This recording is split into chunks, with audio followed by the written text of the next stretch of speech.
Hey, I'm Amanda Carter, 41 years old, living in a quiet suburb of Denver, Colorado, in a cozy two-story house with a wraparound porch where I love sipping coffee on crisp fall mornings, watching the leaves turn gold on the big maple out front.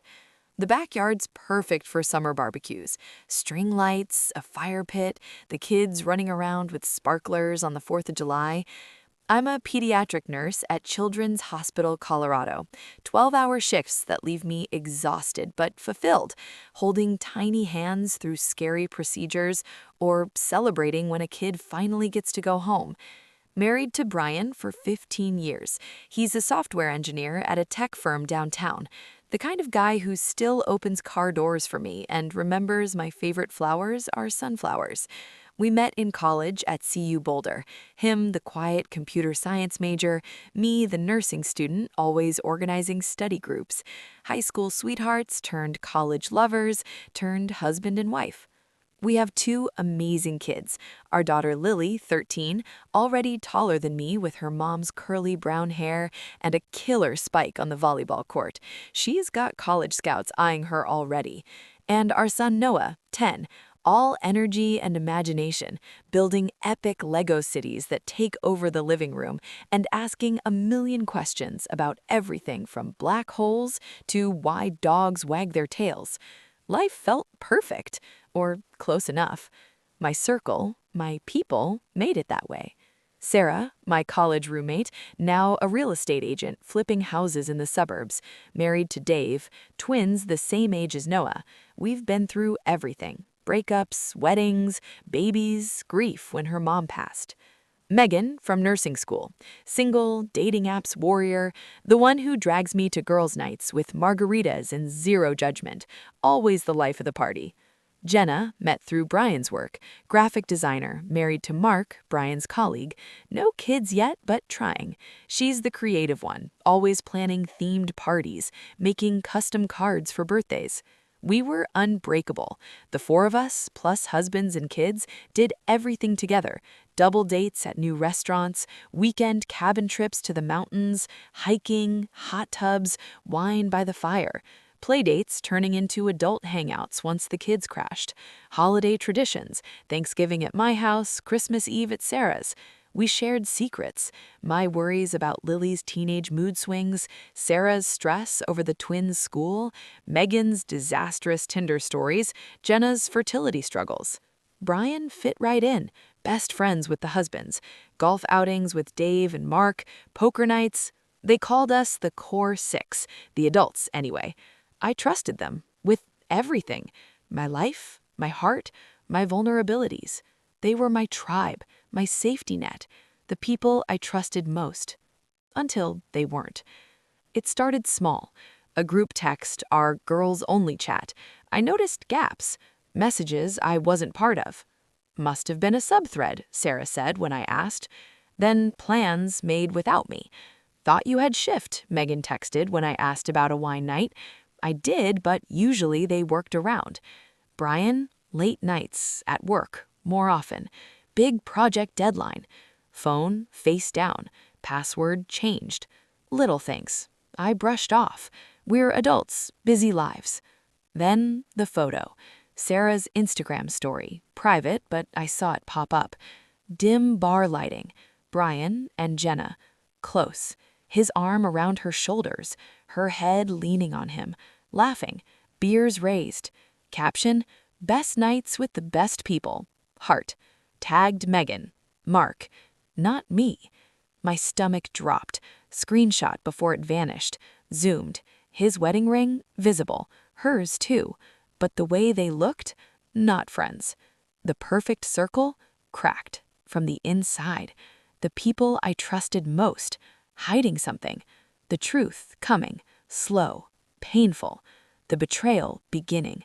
And I was left, in the dark, about to discover how deep it went. The Instagram story from Sarah hit me like a slap in the face, right there in my quiet Denver suburb kitchen while I was unloading the dishwasher after putting the kids to bed. It was late.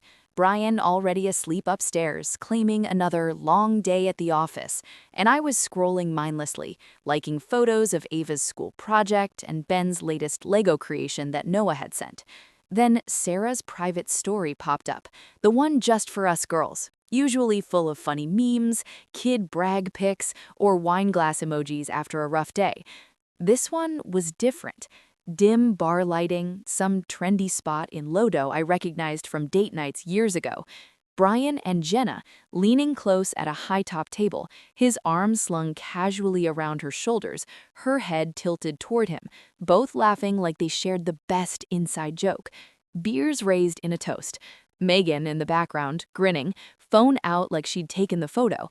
Mark, Jenna's husband, tagged in the corner but barely visible. Caption: Best nights with the best people. Heart emoji. Tagged Megan. Mark. Not me. I stared, zooming in until pixels blurred. Brian's wedding ring caught the light, Jenna's too, but the way they looked at each other? Intimate, familiar, not the casual friend vibe from group hangouts. My stomach dropped. Screenshotted quick, stories vanish after 24 hours. Heart racing, I checked the timestamp. Last night, while I was home with the kids, thinking Brian was working late on a deadline. I crept upstairs, Brian snoring softly. Shook him awake. Babe? Groggy. This showed the phone. He blinked, focused, face paled. It's nothing, team happy hour. Mark was there late. Mark tagged you and Jenna? Cozy. He sat up. Friends, Mandy, you know Jenna, touchy, celebrating a project win. But his eyes darted away, voice too calm. I didn't sleep. Morning, kids at school, Brian rushed to work. Called Jenna. Hey girl, bright. Too bright. The photo with Brian. Oh, that? Silly night, work thing. Mark joined late. Looked like more than work. She laughed, nervous. You're imagining, we're all friends. Miss you. Hung up. Called Megan. The bar night? Fun, you were with Noah's game. Could have come after. Next time? Lies. The first crack in the perfect circle. Group texts I noticed more. Sub-threads I wasn't in. Must have been a mistake. Plans? Thought you were busy. Brian, phone guarded, face down. Password changed, work security. Little things, piling. Then the real warning. Overheard call, Brian in garage. Last night, amazing, can't wait again. Soft laugh. Hers? Jenna? Heart stopped. Pretended not to hear, but doubt? Rooted, deep. The perfect life? Cracked. From inside. The people I trusted most, hiding. Something big. The affair? Or worse? All of them? In on it? The first crack widened to a chasm. The truth coming, slow, painful, the betrayal beginning, and I was left in the dark, about to discover how deep it went. My husband, my friends, my circle, shattered from within. The suspense building, the pain coming. But I'd face it, the first crack, just the start. The Instagram story was just the tip of the iceberg. But once I saw it, I couldn't unsee the cracks spreading through everything I thought was solid. That photo of Brian and Jenna, his arm around her, her head on his shoulder, both laughing in a way that felt too intimate for just friends, played on repeat in my mind. I saved the screenshot, zoomed in until my eyes hurt, searching for clues. The bar was the tavern in Lodo, a spot we'd all gone to together plenty of times. But this night, I'd been home with the kids, thinking Brian was working late on a deadline. I tried to act normal the next day, packed lunches for Lily and Noah, kissed Brian goodbye as he left for work. Love you, he said, same as always. Love you too, I replied, but my voice sounded hollow even to me. The doubt festered. I started paying attention. Brian's phone, always face down now. Used to leave it on the counter. Password changed. Work security thing. Late nights increased. Big project launch. But his clothes, sometimes a different cologne, a faint perfume I didn't recognize. The group chat, our core 6-1 with the husbands too. Messages I'd miss. Replies to things I never saw. Then the girls chat, Sarah, Megan, Jenna, me. Gaps. hours silent, then bursts when I was at work or asleep. One night, Brian, asleep early, phone buzzed on nightstand. I waited, heart pounding. He didn't wake. Checked, new password. But notification preview. From Jenna. Miss you already, heart. Can't wait for next time. My blood ran cold. Deleted? He stirred. I put it back, but saw. The hidden messages started. I couldn't stop. Used his laptop when he showered, forgot to log out of iCloud once. Messages app synced. Scrolled back. Months. Brian and Jenna, flirty at first. Great seeing you today. You look amazing. Then more. Wish we had more time alone. Last night, best ever. Tell Mark it's work. Tell Amanda deadline. Hotel bookings, shared links. Room 512, Thursday. My husband.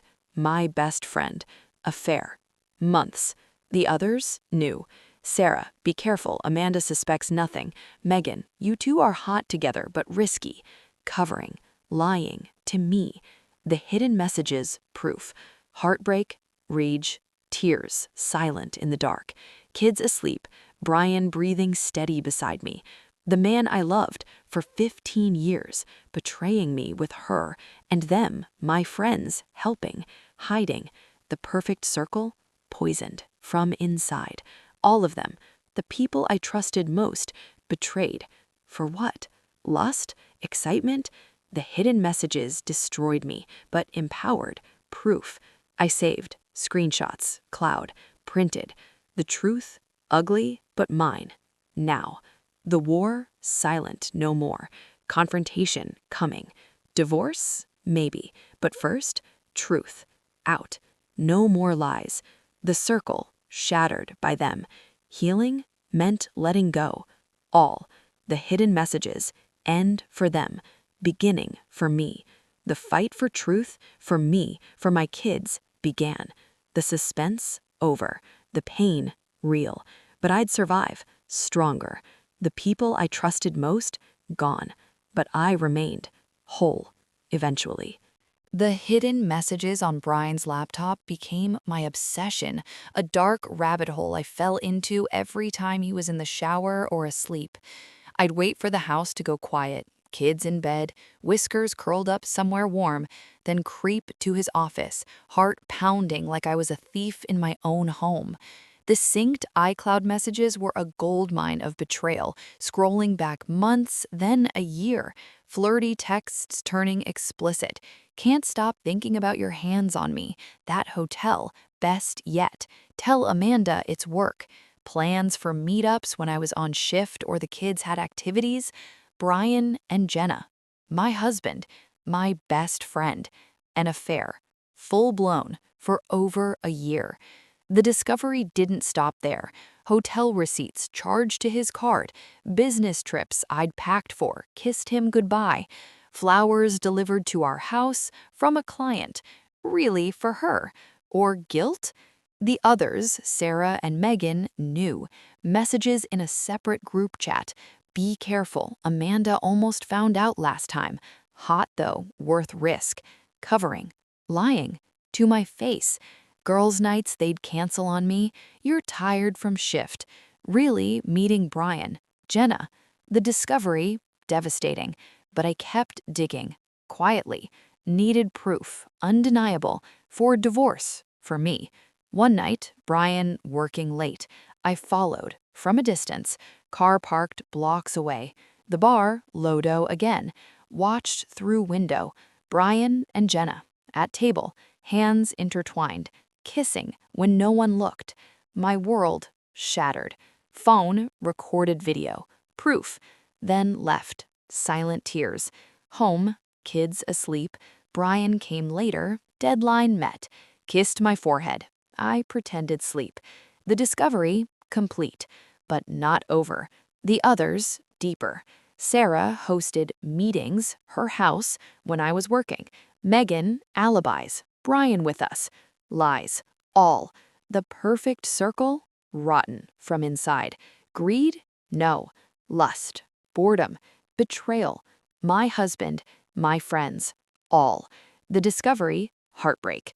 But power. Proof? Mine. The confrontation? Coming. Divorce planned. Lawyer met. Quiet. The kids protected. For now. The discovery, not end. Beginning of my fight for truth, for me, for new life. Without them, the people I trusted most. The trade. Healing meant letting go. All. The discovery freed me to see. The truth. Ugly, but mine.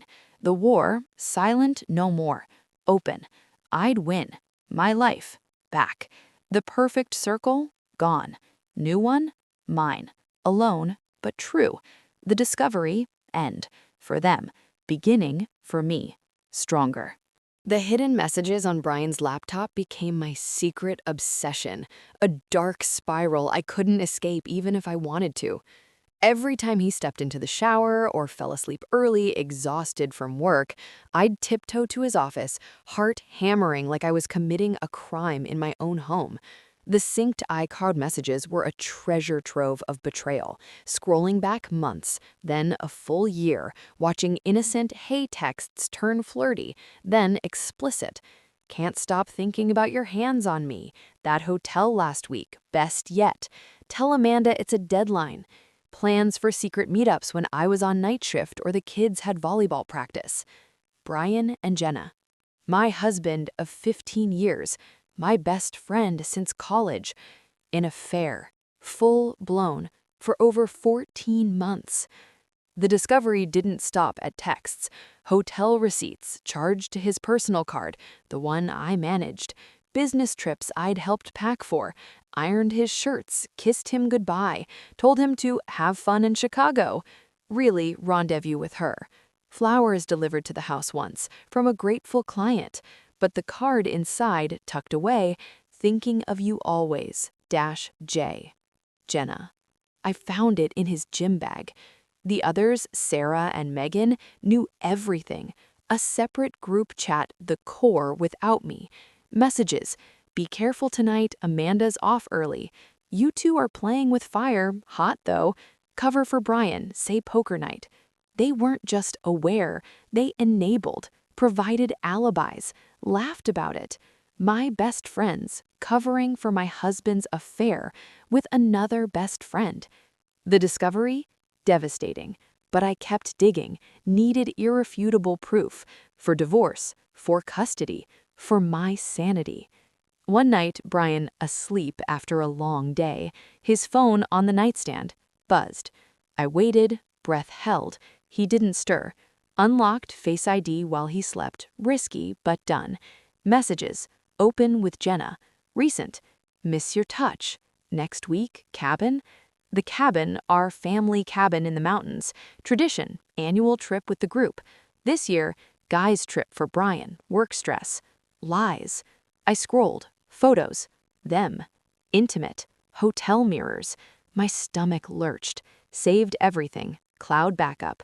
Then the real discovery. Bank statements. Secret account. Brian siphoned money. Gifts for Jenna. Jewelry. Trips. From our joint savings. The kids' college funds. Dipped. The discovery? Complete. Not just affair. Theft. From our family. For her. The kids oblivious. Lily, Daddy's happy lately.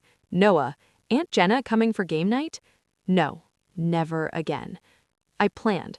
Lawyer first call. Divorce specialist. Gather proof, will file. Custody, primary for me. House, mine. The annual cabin trip, looming. They were going, without me. Girls' weekend for you, Brian said. Spa with work friends. Lies. I followed, 2 hours behind. Rented car. Arrived, dark. Cabin lights on. Laughter inside. Peaked window. All of them. Brian and Jenna on the couch, kissing. Sarah and Megan watching, drinking, laughing, toasting. My husband, my friends, together, betraying me, openly. I recorded, phone video, proof, undeniable. Then left, drove home, silent tears. Kids with sitter. Brian texted late, great night, miss you. I didn't reply. The discovery? Not just affair, betrayal. By all. The people I trusted most. My circle. Poisoned completely. Healing? meant letting go, all of them. The discovery, end for them, beginning for me, truth, power, the fight for my life, began. The perfect circle destroyed by them, new one, mine, alone but true. The discovery freed me to see, to act, to heal. The people I trusted most, gone, but I remained, stronger. The discovery, complete. The pain, real, but survival, mine. The 60 days after the temporary orders were denied felt like walking through a minefield blindfolded. One wrong step and everything could blow up. Mr. Patel, my lawyer, was a rock, sharp, relentless, always one step ahead. We built the case meticulously, medical evaluations, financial audits, witness statements. The kids, David and Sarah, didn't back down. Brandt filed motion after motion, trying to freeze assets again, requesting emergency psychological evaluations for me. Each time, Patel countered, and Judge Harlan shut them down. No evidence of immediate risk, he ruled. Full hearing proceeds. But outside court, the pressure was constant. David called, voice tight. "Mom, this is getting ugly. Just agree to oversight. We'll take care of everything." Take care? Or take my money? Silence. Sarah, tears over the phone. "We love you. This is for your good." My good or yours? She hung up. They stopped visits entirely to reduce stress. Grandkids, my heart. Emma texted once from Sarah's phone. "Grandma, miss you. Why can't we come over?" "Soon, baby. Love you." No reply. Isolation. The truth emerged, slow, painful. Patel's subpoenas hit pay dirt. David's business, deeper in the hole than I knew. Expansion loans, $300,000 defaulted. Creditors threatening foreclosure on their house. Sarah, Tom's job loss turned permanent. Unemployment, gone. Credit cards, $100,000 debt. Shopping, kids' private school, keeping up appearances. The trust draft, dated before my fall. Brandt's firm, specializing in conservatorships for wealthy seniors. High fees. Motive, crystal clear. Greed. Not love, not concern. Money. My money to bail them out. The truth, ugly, but out. I confronted, last time, all three, video call. Debts, defaults, the trust before the fall. David, pale. "Mom, it's planning." Planning to steal? Sarah, crying. "We were desperate." Desperate enough to lie, declare me incompetent? Ryan, silent. The truth hurt, but freed me. No more doubt. The hearing approached. Evidence, ironclad. My doctor testified. No impairment, excellent health. Neighbors, Barbara Sharp, drives, gardens, independent. Financial expert, mismanagement only after petitioner's interference. Their witnesses crumbled. Doctor, paid consultant, bias exposed. Sarah, tears on stand. We were scared. Patel, scared of losing inheritance early? Objection, overruled. David, broke. Fine, debt, needed money, thought conservatorship, access trust, fix everything. Gasps. Judge, furious. Exploitation, clear. Verdict, next day. I waited, alone. House quiet, Buddy by my side. The truth out, no more lies. The family shattered by them. Healing meant letting go. The verdict coming. My life online, but truth my side. The lesson learned, hard. The people I trusted most, betrayed for greed. The truth won, or would. The hearing, end, or beginning.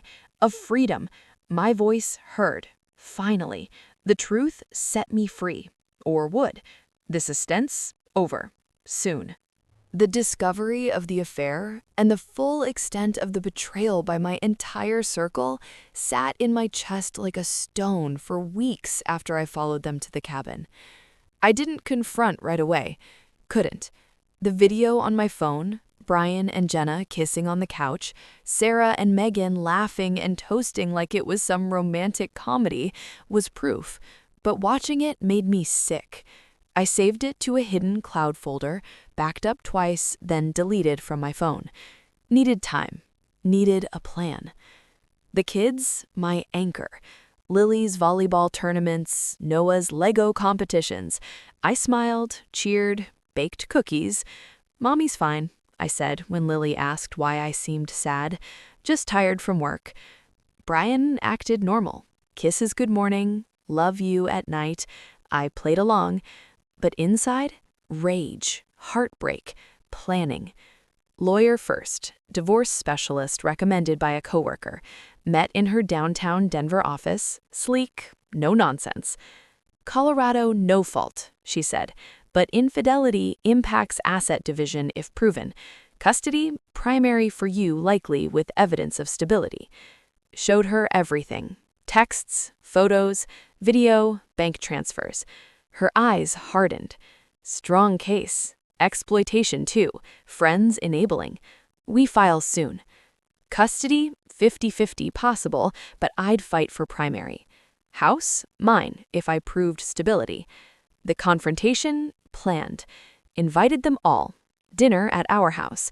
"Missed you guys, let's catch up." Kids at sleepover.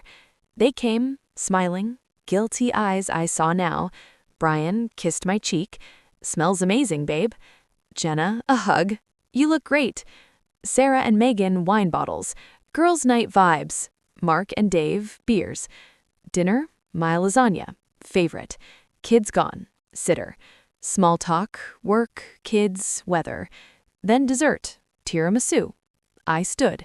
Phone on table. Before coffee, something to show. Played the video. Cabin, them. Kissing, laughing, toasting. Gasps. Brian, pale. "Amanda, how?" Polemic, followed. Proof. Jenna, tears. "I'm sorry, it just happened." Sarah, "We didn't mean to hurt you." "Didn't mean? You covered, lied." Megan, "We thought it would burn out." "Burn out? My marriage?" Mark and Dave, stunned. Mark, "Jenna, what the hell?" Dave, "Sarah, you knew?" Chaos. Brian, "Mandy, please, we can fix this." Fix? 15 years. For what? Excitement? Jenna, "I love him." No, it was mistake. Lies. Divorce papers on table. Signed. Ready. Brian, "No, therapy, please." Too late. Jenna, sobbing, "I'll end it." Ended. Sarah and Megan, tears. "We're sorry." Sorry? You enabled, betrayed. Mark stood. "We're leaving." Took Jenna. Dave, Sarah. Brian begged, "Don't do this. The kids." The kids deserve truth, stability. He left, crying. House silent. Me alone. The confrontation, end for them. Beginning for me. Divorce filed, next day. Custody, primary requested. Proof, strong. The people I trusted most, betrayed, all. The confrontation, catharsis. Painful, necessary. Healing meant letting go, all. The perfect circle, destroyed, by them. New life, mine. The confrontation, not end. Freedom. The truth, out. No more lies. The people I trusted most, gone. But I survived, stronger. The confrontation, my voice, finally heard.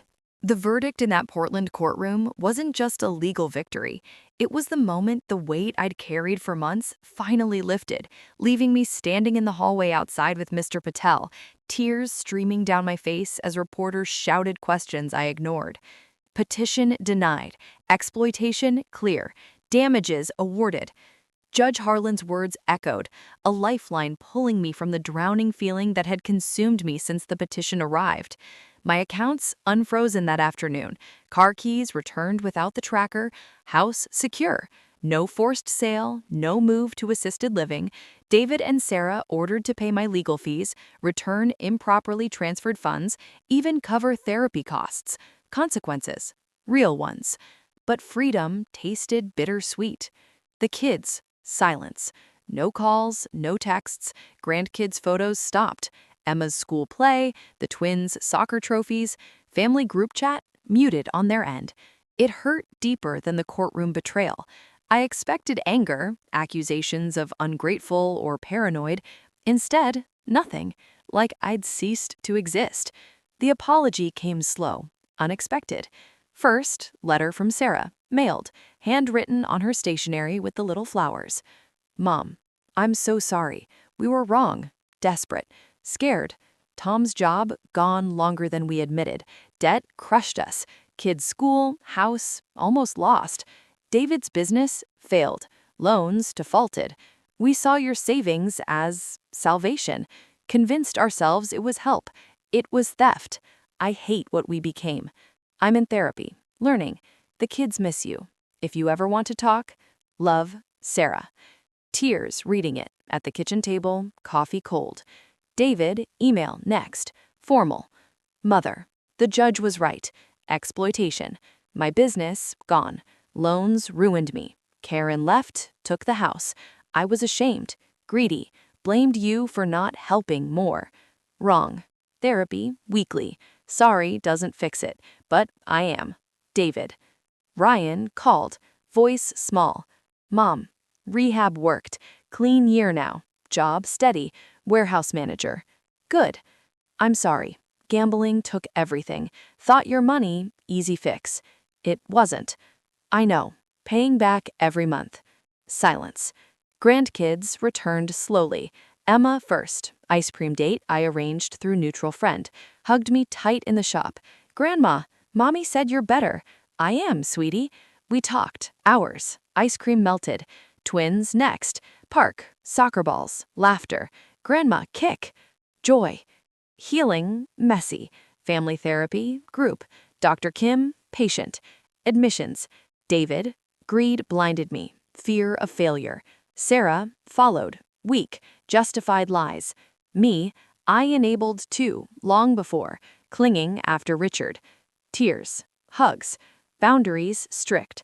Money, no. Visits, asked. Holidays, my choice.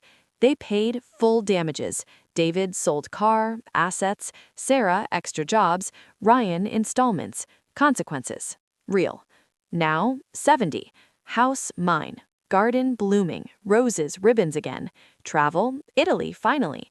Amalfi Coast, pasta, wine. For Richard, for me. Dating, George, widower. Coffee dates, slow dances at senior center, hand-holding at movies. Grandkids, regular, sleepovers, cookies, stories. Emma said, you're the strongest grandma. Twins, teach us gardening. Love, cautious. Real. The apology wasn't words. Actions, time. Trust, earned back. Slow. They changed. I changed. Stronger. The family, scarred, but breathing.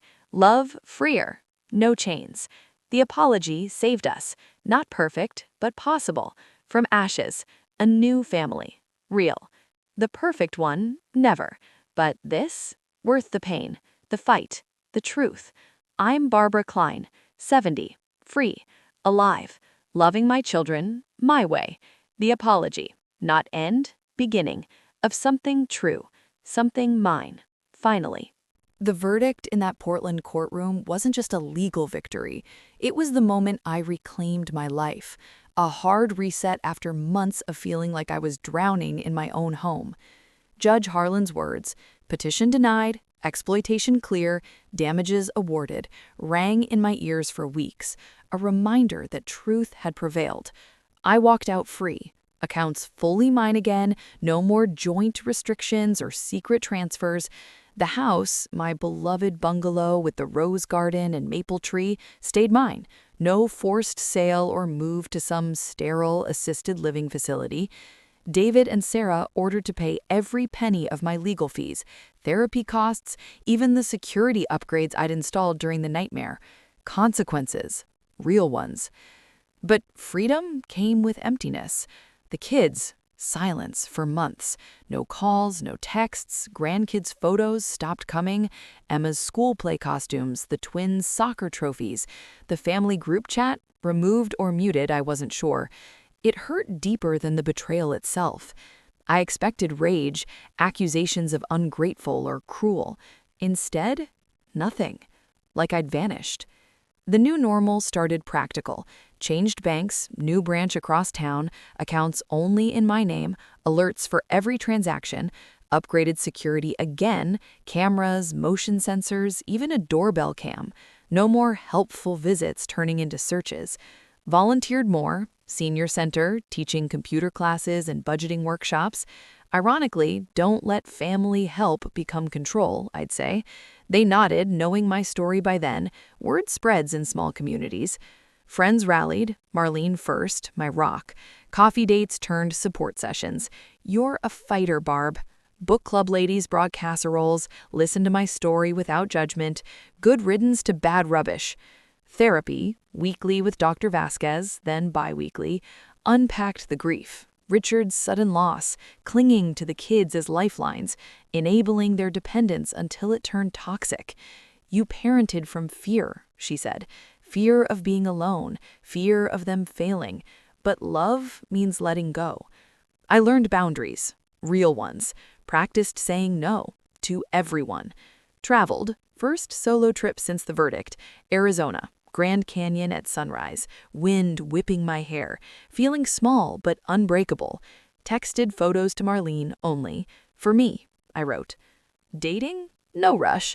Coffee with George, widower from church, kind eyes, gentle laugh, slow dances at senior center events, hand-holding at movies. Nice, comfortable, no pressure. The thaw came unexpected. 8 months post-verdict. Sarah first. Email. Mom, I'm in therapy, learning, ashamed. Tom and I separated. Debt crushed us. Kids miss you. Can we talk? I stared, cried. Replied, when you're ready, real talk, neutral ground. Coffee, downtown cafe. She looked thinner, eyes older. I'm sorry, she said immediately. We were desperate, wrong. Desperate enough to steal from your mother? Yes, tears. I hate myself for it. We talked. Hours. No excuses.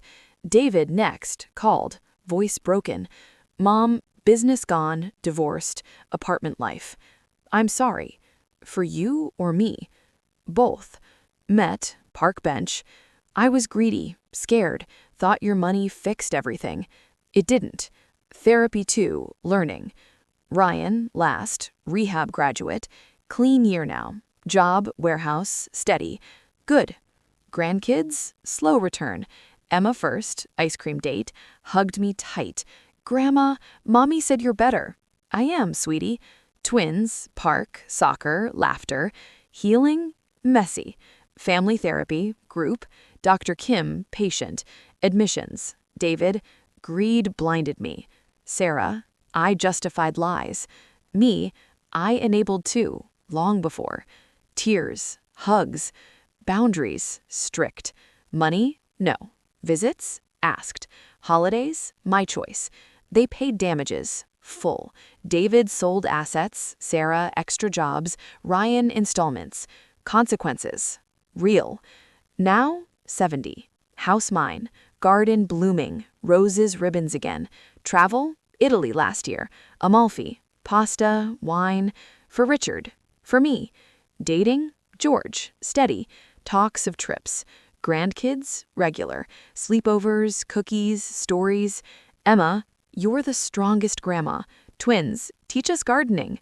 Love, cautious, real. The new normal, independent. Me, family, part, on my terms. No more help, just being. Grandma, mother, woman, free. The perfect family? Never. But healing? Yes. Stronger. Because of the pain, the truth, the fight. I won. My nest egg. My life. My voice. The new normal. Beautiful. In its truth. 2 years have passed since that courtroom verdict in Portland handed me back my life. And some days I still wake up expecting the nightmare to start again. The frozen accounts, the changed locks, the fear that my own children saw me as nothing more than a burden to be managed or an inheritance to be claimed early. I'm 70 now, 70 and thriving in ways I never imagined at 68. The rose garden out front is fuller than ever, those hybrid teas blooming in bursts of pink and yellow that win ribbons at the county fair every summer. The maple in the back turns that fiery red every fall, and I sit on the porch swing with coffee, watching the leaves drift down. Buddy at my feet, his muzzle gray now, but his tail still thumps when I scratch his ears. The house is mine again, fully, completely. No more safety modifications or helpful rearrangements. I repainted the kitchen a soft sage green, Richard's favorite, the one we always talked about but never got around to. Turned David's old room into a cozy guest suite with a daybed and handmade quilts from my senior center class. Quilting kept my hands busy during the darkest months. Sarah's old room became my craft haven, shelves of fabric, a sewing machine humming on quiet evenings, half-finished projects that make me smile because they're mine. The basement, cleared out, turned into a little home gym with a treadmill and yoga mats, donated Ryan's old stuff to charity, fresh start in every corner.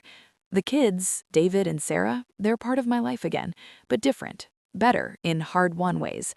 Ryan too, though he's farther, Chicago still, but calling more reliably. David's business didn't survive the fallout, folded quietly 6 months after the hearing. He and Karen divorced. She took the house in the settlement. He moved to a modest apartment downtown, works as an accountant for a nonprofit now, steady hours, helping low-income families with taxes, comes over every other Sunday, fixes the leaky faucet without asking, mows the lawn in summer, always checks. Need anything, Mom? We talk, real talk now, about greed, fear, the pressure he felt to be the man after Richard died.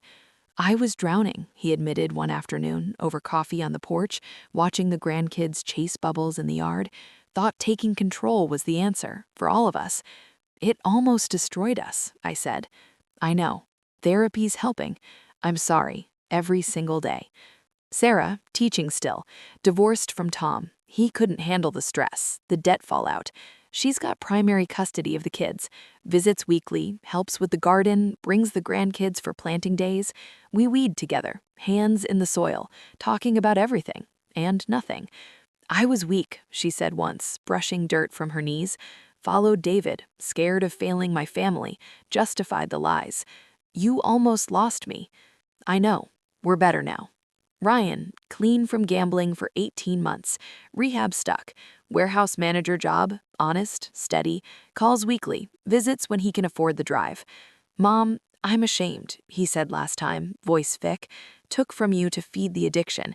Thought your money was easy. It wasn't easy. It was everything. I'm paying back, every month. Grandkids, my greatest joy. Emma, 12 now, teenager sass emerging, sleepovers, baking cookies, talking about school crushes and volleyball dreams. The twins, 9, wild energy, soccer games where I cheer loudest. Grandma's got the best snacks. They know bits, age appropriate. Grandma had a tough time with grown-up stuff, but she's strong now. Healing wasn't linear. First year, hard. Holidays tense, visits short and awkward. Therapy, family sessions with Dr. Kim, patient, wise. Admissions, David, greed blinded me, fear of failure. Sarah, I justified it, thought it was love. Me, I enabled too, long before, clinging after Richard. Tears, hugs, progress. Boundaries, strict. Money, no. Visits, asked. Holidays, my choice. They paid damages, full. David sold assets, Sarah extra tutoring jobs, Ryan installments. Consequences, real. Now 70. House, mine. Garden, blooming. Roses took first place last fair. Travel, Italy finally, last spring. Amalfi Coast, pasta in Sorrento. Walked villages where Richard's grandparents lived. Cried happy tears at the sea. Dating, George, widower from church. Coffee dates turned dinners. Slow dances at senior center events. Holding hands at movies. Talks of a cruise together. Life, mine. Volunteered, senior center, teaching budgeting and boundary workshops. Don't let help become control. They nod, know my story. Friends, stronger circle. Marlene, you're a warrior. Book club, my turn to host. Laughter, wine. Grandkids, regular. Sleepovers, cookies, stories of Richard. Emma, you're the strongest grandma. The twins teach us gardening next. Love, cautious, real. The new normal, independent, me. Family, part, on my terms. No more help, just being. Grandma, mother, woman, free. The perfect family never was, but healing, yes, stronger, because of the pain, the truth, the fight. I won. My nest egg, my life, my voice. The new normal, beautiful in its truth. The lesson? They tried to take it, my retirement, my savings, my whole life. Greed, not love, but I fought, spoke, won. Love, real love, doesn't steal, doesn't silence. It trusts. Let's go. I saved for retirement my whole life. They tried to take it, but I kept it, and more. Myself. The lesson? Worth every battle, every tear, every victory. I'm Barbara Klein, 70, free, alive, and no one takes that again.